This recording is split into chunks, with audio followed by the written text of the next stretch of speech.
was so happy when the season started, and now it's just it's frustrating. It's definitely frustrating going from being one of the top teams in the Eastern Conference, and then now, we're a play-in team again. It's frustrating because we were lied to. We were lied to.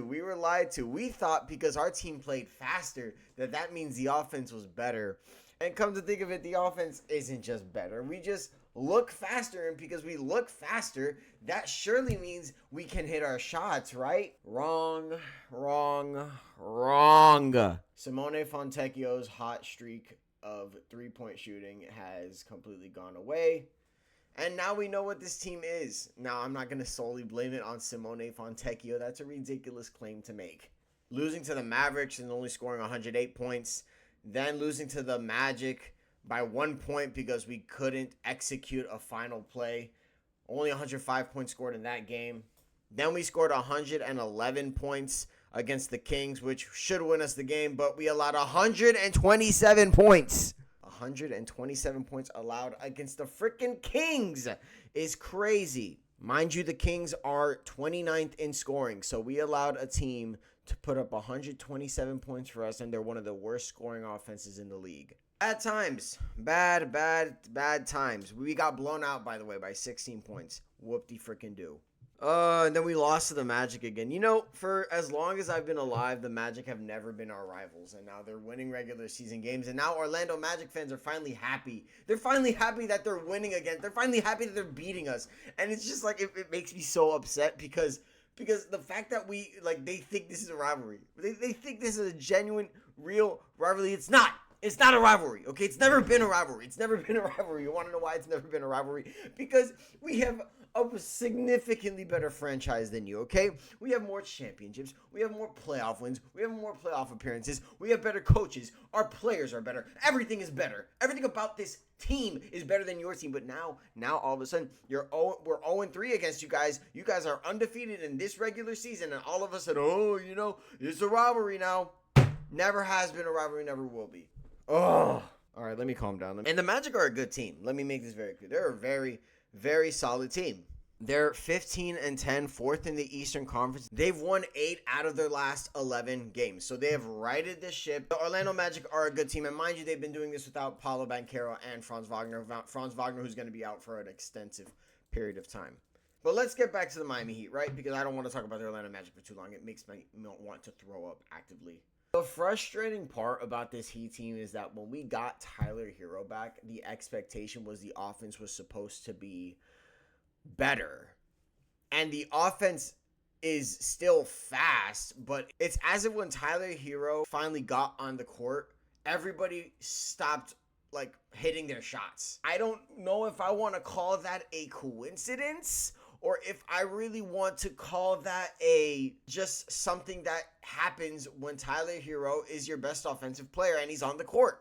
And it's frustrating because I love Tyler Hero. I absolutely adore Tyler Hero. I've never hated Tyler Hero a day in my life.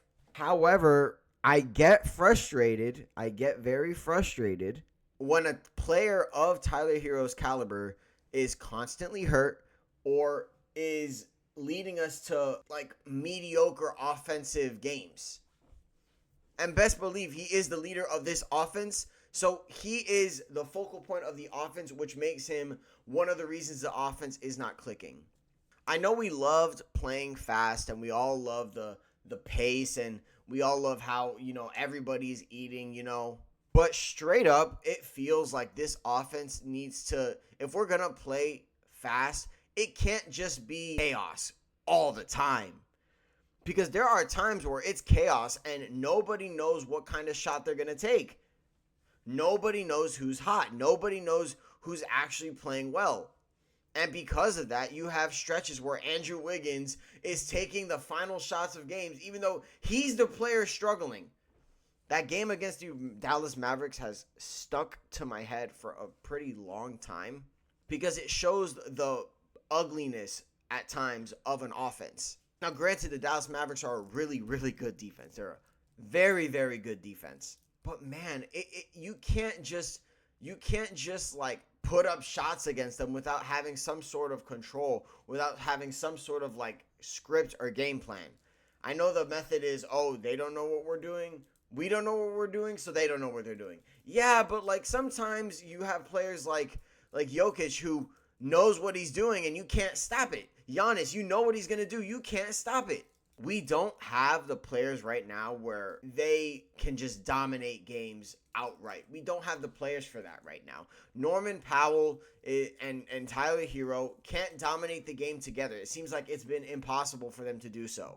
And then Bam, oh my gosh, Bam. Bam got hurt early on this year, so I'm not going to completely knock him for what has gone on this year. What I will say, however, is that, like, man, I am expecting so much more from Bam. And I feel like either my expectations are just way too high or he's just underperforming. I don't know how else to put it. Like if you look at the way he plays defense, right? If he had a good to great offensive game, he'd be like a top 15, top 10 player in the league. I'm so serious. But this man offensively just is, it's never enough for the Miami Heat. It's never enough. Look, maybe I'm expecting too much. It's just never enough to me. Now, he's the least bit of my worries, okay? He's anchoring a really good defense. So I'm not going to completely knock him for this. But then I turn to Norman Powell and Tyler Hero and Eric Spoelstra and how this offense is being run. I just think to myself, like when the going gets tough and the game starts to slow down, who are we going to turn to? And theoretically, it could be Tyler Hero for sure. But then the question of, can he stay healthy comes up. And look, all year long, he hasn't really been available. And so if it's not Tyler Hero, can we trust a Norman Powell? It's like, I want to feel ultra confident in Tyler Hero, ultra confident in Norman Powell, ultra confident in these players. But it just feels like my confidence is not paying off. It just feels like it's not paying off at all. Now, it's December, okay, and we could easily turn this around. Look, like I said, the game against Toronto, it could flip on a dime, and we could be A-okay. I want to be a top 5 team in the East. I don't think the Eastern Conference is so much better that I don't think the teams in the Eastern Conference are so much better than us that we can't make a top 6, a top 5 seed, okay? The goal should be to not make the play-in, okay? The goal should not be playing. Just lock into a first-round series this year. And that will, to me, be a successful season at this rate. I don't know about championship because, I mean, have you seen the Oklahoma City Thunder? But, like, do I think any of the Eastern Conference teams are significantly better than us? Outside of the Pistons, not really, no. So, yeah, get it together. I'm sick and tired of being in the play-in, and I don't expect for it to remain. Okay, I really, really don't. I really, really hope that's not the case. And if it is, then, oh my goodness, I'll be very, very frustrated. But yeah, I'm very hopeful for this Miami Heat team still. I still think that we can get it together. I'm not going to let these Orlando Magic games piss me off too much. But I just hope the Miami Heat turn around. Thank you guys so much for watching this video. Please like, comment, subscribe, and hype the video if you haven't already. This has been Dale Sports, Sammy HT, and I will see you guys next time. Dale.